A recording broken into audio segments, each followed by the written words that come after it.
Palakkad എം.എൽ.എയും youth കോൺഗ്രസിൻ്റെ സംസ്ഥാന അധ്യക്ഷനുമാണ് രാഹുൽ മാങ്കൂട്ടത്തിൽ. ചർച്ചാ തൊഴിലാളിയായി പങ്കെടുത്തതാണ് അദ്ദേഹത്തിൻ്റെ യൂത്ത് കോൺഗ്രസ് സംസ്ഥാന അധ്യക്ഷ പദത്തിലേക്ക് എത്താനുള്ള എക്സ്പീരിയൻസ് എന്ന് ചിലർ അദ്ദേഹത്തെ കളിയാക്കാറുണ്ട്. അദ്ദേഹം കഴിഞ്ഞ പാലക്കാട് നിയമസഭാ ബൈ ഇലക്ഷനോടെയാണ് എം.എൽ.എ ആകുന്ന. ഷാഫി പറമ്പിലിന് പകരം അദ്ദേഹമാണ് ഇപ്പോൾ പാലക്കാട്ടെ എം.എൽ.എ. അദ്ദേഹം എം.എൽ.എ ആയതിനു ശേഷമുള്ള നിയമസഭാ സമ്മേളനങ്ങളിൽ ഭരണപക്ഷത്തിൻ്റെ ഏറ്റവും വലിയ ചെണ്ടകളിലൊന്ന് അദ്ദേഹമായിരുന്നു. എല്ലാ ദിവസവും രാഹുൽ മാങ്കൂട്ടത്തിന് ഒന്ന് കൊടുത്തില്ലെങ്കിൽ ഭരണപക്ഷത്തുള്ള എം.എൽ.എമാർക്കും മന്ത്രിമാർക്കും ഉറങ്ങാൻ പറ്റത്തില്ല എന്ന അവസ്ഥയിലായിരുന്നു കാര്യം മുന്നോട്ട് പോയിക്കൊണ്ടിരുന്നത്. അത് ഒരുപാട് ദൃശ്യങ്ങൾ പ്രേക്ഷകർ തന്നെ സഭാ ദൃശ്യങ്ങളോട് നമ്മൾ കണ്ടതുമാണ്.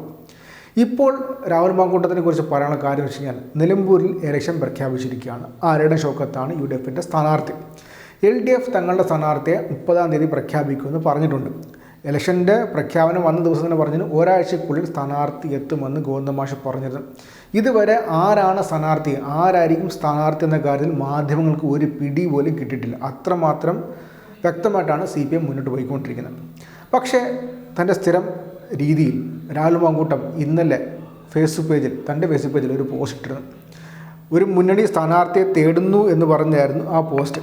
ആ പോസ്റ്റിനകത്ത് പറഞ്ഞിങ്ങനെ OLXൻ്റെ ഈ സെക്കൻഡ് ഹാൻഡ് സാധനങ്ങൾ വിൽക്കാനുള്ള OLXൻ്റെ ലോഗോയോട് ചേർത്തായിരുന്നു ആ പോസ്റ്റ്. അതിൽ പറഞ്ഞ ഇങ്ങനെയാണ്: പ്രമുഖ പാർട്ടിക്ക് സിറ്റിംഗ് സീറ്റിലേക്ക് സ്ഥാനാർത്ഥിയെ അന്വേഷിക്കുന്നു, ചിഹ്നം പ്രശ്നമല്ല എന്ന് പറഞ്ഞാണ് ആ പോസ്റ്റ് ഇട്ടത്. എന്ന് വെച്ചാൽ മറ്റു പാർട്ടികൾ നാളെ തപ്പിക്കൊണ്ടിരിക്കുകയാണ് എന്ന് ഒരു അർത്ഥം വരുത്തിക്കാൻ വേണ്ടിയുള്ള ശ്രമമാണ് അദ്ദേഹം നടത്തിക്കൊണ്ടിരുന്നത്. നിലമ്പൂരിലെ പ്രധാനപ്പെട്ട പ്രതിപക്ഷ പാർട്ടി കോൺഗ്രസ് ആണ്. ജയിച്ചുകൊണ്ടിരുന്നത് CPM ഇടത് സ്വതന്ത്രനാണ്. CPM കോൺഗ്രസ് തമ്മിലാണ് നിലമ്പൂരിൽ മത്സരം. മൂന്നാമതൊരു പാർട്ടിക്ക് അവിടെ സ്പേസേ ഇല്ല. അതുകൊണ്ട് തന്നെ CPMനെ കുറിച്ചാണെന്ന് ഉറപ്പാണ്. ഇപ്പോൾ CPM ഒരു സ്ഥാനാർത്ഥിക്ക് വേണ്ടി OLX തപ്പിക്കൊണ്ടിരിക്കുകയാണെന്ന് പറഞ്ഞാണ് ആ പരിഹാസം. പക്ഷേ പരിഹാസം നടത്തി മണിക്കൂറുകൾക്കകം ഒരു വാർത്ത പുറത്തു വന്നു. ആ വാർത്തയാണ് ഇതിൽ ഏറ്റവും സുപ്രധാനമായ കാര്യം. ആ വാർത്ത ഇങ്ങനെയാണ്: DCC ജനറൽ സെക്രട്ടറി ബീന ജോസഫിനെ കണ്ട് MT രമേശ്, സ്വതന്ത്ര സ്ഥാനാർത്ഥിക്ക് BJP നിഷേധിച്ച് നേതാക്കൾ എന്നതാണ് വാർത്ത. മലപ്പുറത്തെ DCC ജനറൽ സെക്രട്ടറി ബീന ജോസഫിനെ സ്ഥാനാർത്ഥിയാകാൻ പറ്റുമോ എന്ന് ചോദിച്ചുകൊണ്ട് BJPയുടെ നേതാക്കൾ കണ്ടു എന്നാണ് വാർത്ത റിപ്പോർട്ട് ചെയ്തത് മലയാള മനോരമയാണ്. മനോരമ മാത്രമല്ല, മാതൃഭൂമി, സംസ്ഥാനത്തെ എല്ലാ മുഖ്യധാര മാധ്യമങ്ങളും ചാനലുകളും ഈ വാർത്ത റിപ്പോർട്ട് ചെയ്തിട്ടു. അതിനുശേഷം പിന്നെ ബീന ജോസഫ് മാധ്യമങ്ങളെ കണ്ടു. MT രമേശ് തന്നെ കാണാൻ വന്നു. BJPയുടെ സംസ്ഥാനത്തെ മുതിർന്ന നേതാവായ MT രമേശ് തന്നെ കാണാൻ വന്നിരുന്നുവെന്നും വ്യക്തമാക്കിയിട്ടുണ്ട്. എന്താണ് സംസാരിച്ചത് എന്ന കാര്യം പുറത്തുവിടാൻ ഒക്കത്തില്ല എന്നാണ് ബീന ജോസഫ് ഇപ്പോൾ വ്യക്തമാക്കിയിട്ടുള്ളത്. അതിനുശേഷം പിന്നെ പ്രതിപക്ഷ VD സതീശൻ നേരിട്ട് ബീന ജോസഫിനെ കണ്ടു. ബീന ജോസഫിനെ കാണാൻ വരാൻ പറഞ്ഞത്. എന്നിട്ട് പിന്നെ അതിനുശേഷം മാധ്യമങ്ങൾ കണ്ടു. അവർ പോകുന്നില്ല എന്നാണ് ഇപ്പോൾ പറഞ്ഞിട്ടുള്ളത്. രാഹുൽ മാങ്കൂട്ടത്തിൽ OLXനെ കുറിച്ച് സെക്കൻഡ് ഹാൻഡ് സാധനങ്ങൾ വിൽക്കുന്ന OLXനെ കുറിച്ച് OLXനകത്ത് സ്ഥാനാർത്ഥി തപ്പുന്നു എന്ന് പറഞ്ഞ് പോസ്റ്റ് ഇട്ടപ്പോഴത്തേക്കും അതിനുശേഷം പിന്നെ വന്ന വാർത്ത എന്ന് പറഞ്ഞു കഴിഞ്ഞാൽ കോൺഗ്രസ്സുകാരെ തപ്പി BJPക്കാർ ഉത്തരേന്ത്യയിലെ പോലെ ഇവിടെയും രംഗത്തിറങ്ങി എന്നുള്ളതാണ്. എന്ന് വെച്ച് കഴിഞ്ഞാൽ OLXനകത്ത് വിൽക്കാൻ വേണ്ടി കിടക്കുന്ന കോൺഗ്രസ്സുകാരാണ്, മേടിക്കാൻ വേണ്ടി BJPക്കാർ ധാരാളമാണ് ഉണ്ടെന്നും ഇപ്പോൾ വ്യക്തമാക്കുന്നതാണ് ഈ പുറത്തു വന്ന കാര്യങ്ങൾ.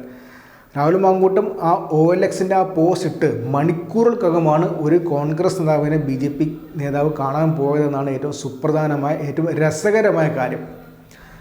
CPMനെ കളിയാക്കാൻ വേണ്ടിയാണ് അദ്ദേഹം ആ പോസ്റ്റ് ഇട്ടതെങ്കിലും അവസാനം കറങ്ങി തിരിഞ്ഞ് ബൂമറാങ്ങായിട്ട് കോൺഗ്രസിൻ്റെ തലയിൽ വന്നിരിക്കുകയാണ്. സിമ്പിളായിട്ട് പറയുകയാണെങ്കിൽ രാഹുൽ മാങ്കൂട്ടം CPMനെ കളിയാക്കാൻ വേണ്ടി ഒരു പോസ്റ്റ് ഇട്ടു. OLXൽ സ്ഥാനാർത്ഥി തപ്പിക്കൊണ്ടിരിക്കുകയാണ്, OLXൽ കാൻഡിഡേറ്റിനെ തപ്പിക്കൊണ്ടിരിക്കുകയാണ് CPM. പക്ഷേ OLXനകത്ത് തപ്പാൻ ഇറങ്ങിയത് BJPയാണ്. തപ്പാൻ ഇറങ്ങിയപ്പോൾ കിട്ടിയതും കോൺഗ്രസ്സുകാരെയാണ്. അങ്ങനെയാണ് തൊട്ടടുത്ത ദിവസം വാർത്ത പുറത്തു വന്നത്. അത് രണ്ടുപേരും നിഷേധിച്ചിട്ടുമില്ല, രണ്ടുപേരും അംഗീകരിച്ചിട്ടുമുണ്ട്. എന്ന് വെച്ച് കഴിഞ്ഞാൽ പണ്ടൊക്കെ എന്ന് പറഞ്ഞാൽ പയ്യപ്പയ്യായിരുന്നു. ഇപ്പോൾ പെട്ടെന്ന് തന്നെ തിരിച്ചടി കിട്ടിക്കൊണ്ടിരിക്കുകയാണ് കോൺഗ്രസിൻ്റെ അടുത്ത് തന്നെ പറയാം. വെറുതെ കളിയാക്കാൻ വേണ്ടി വായിൽ തോന്നുന്നത് വിളിച്ചു പറഞ്ഞപ്പോൾ സ്വന്തം പാർട്ടിക്ക് തന്നെ അത് നാണക്കേടായി എന്നുള്ളതാണ് ഏറ്റവും ശ്രദ്ധേയമായ കാര്യം. എന്തായാലും OLXോടെ കിട്ടുന്നത് ആരെയാണെന്നും OLXോടെ മേടിക്കാൻ ഇറങ്ങുന്ന ആരൊക്കെയാണെന്നും ഇപ്പോൾ ജനങ്ങൾക്ക് മനസ്സിലായിട്ടുണ്ട്. അത് രാഹുൽ മാങ്കൂട്ടത്തിനും മനസ്സിലായെങ്കിൽ നല്ലത്. വീണ്ടും ഇതുപോലത്തെ പോസ്റ്റുകളുമായിട്ട് വരണം എന്ന് മാത്രം പറയുന്നു. വന്നാൽ ഞങ്ങൾക്കൊരു വാർത്തയാണ്.